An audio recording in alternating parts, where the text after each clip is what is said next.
السلام علیکم دوستوں، ویلکم بیک ٹو اور چینل پوائنٹ اردو۔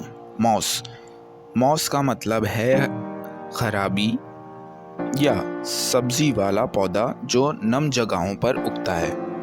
موس ایک چھوٹا سا پودا ہے جو عام طور پر ہریالی سے بھرپور اور گیلے علاقوں میں پایا جاتا ہے۔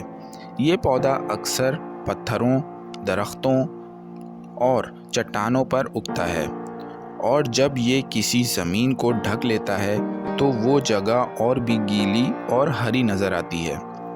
موس کے بغیر کسی بھی جنگل کا ماحول ادھورا لگتا ہے، کیونکہ یہ صرف ہریالی میں اضافہ نہیں کرتا بلکہ اپنی ضرورت کے مطابق موئسچر کو بھی ایبزارب کرتا ہے۔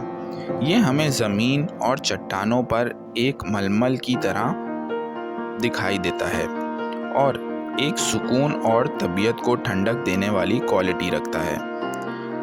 فار ایگزامپل، باغ میں کچھ پتھر پر موس یا ہری سبزی اگ رہی تھی۔ There was moss growing on the rocks in the garden.